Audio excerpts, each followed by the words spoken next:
Bonjour à vous tous. Que Dieu vous bénisse richement. Et c'est pour le café chaud matinal que nous sommes là. Prenez place quelque part et vous serez servis. Ok. Nous lisons dans 2 Timothée, chapitre 1, verset 7 qui nous dit: car ce n'est pas un esprit de timidité que Dieu nous a donné, mais un esprit de force, d'amour et de sagesse. Gloire à Dieu.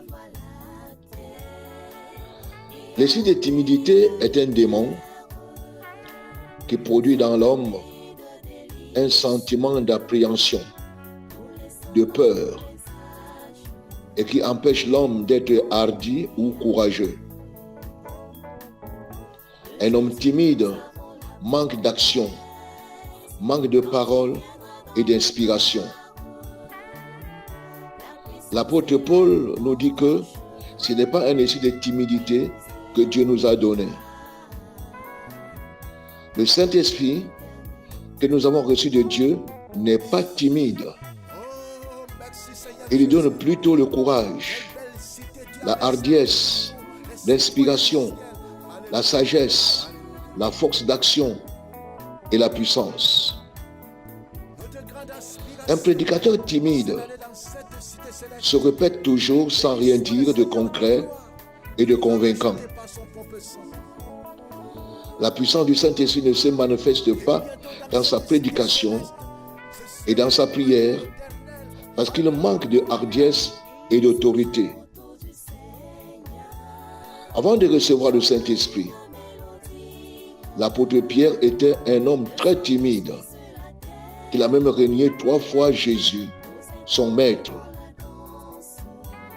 Et presque tous les disciples de Jésus l'ont abandonné à la croix.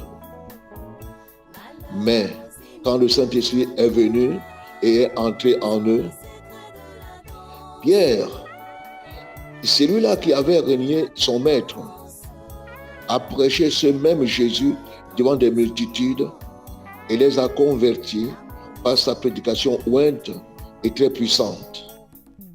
Quel courage! Comment pouvez-vous convaincre les gens que vous avez le Saint-Esprit quand vous tremblez devant les gens pour parler de Jésus? Vous avez toujours peur de témoigner que vous croyez au message du temps de la fin. Vous avez de la frousse pour parler devant une foule compacte. Vous tremblez et vous bâillez devant les gens. Et vous n'avez pas le courage d'affronter la foule. Vous avez la frousse même de confesser le péché qui vous terrasse. Et vous pensez-vous en délivrer comment? Vous avez honte de prier ou de bénir votre repas dans un restaurant ou dans le train. Vous ne pouvez pas parler au voisin qui est assis à côté de vous à bord du train, du bus ou de l'avion quand vous voyagez. Vous ne pouvez même pas ouvrir votre Bible ou lire votre brochure de peur d'être confondu comme un vieux jeu. Et dans tout ça, vous prétendez que vous avez le Saint-Esprit.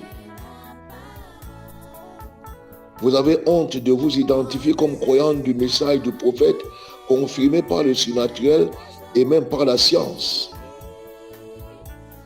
Vous voyez comment l'esprit de timidité cause des dommages dans votre christianisme? Même prier à haute voix dans votre maison vous dépasse à cause du démon de timidité. Vous n'avez pas le courage de prier pour un malade ou quelqu'un qui est possédé et de chasser un démon qui le dérange. Tu préfères envoyer l'infortuné voir le pasteur. C'est un esprit de timidité qui est un démon qui agit dans ta vie. Dieu ne nous a pas donné un esprit de timidité, mais plutôt le Saint-Esprit qui est l'esprit de courage, de puissance, de sagesse, de hardiesse et d'amour. Débarrassez-vous de ces démons de timidité et le Saint-Esprit pourra se servir de vous pour sa gloire. En tant que chrétien ou serviteur de Dieu, combattez cet esprit de timidité avec la force de la foi et la grâce du Saint-Esprit. Vous porterez alors beaucoup de fruits et Dieu sera glorifié. Que Dieu vous bénisse richement. Shalom, apôtre Joseph Tombok.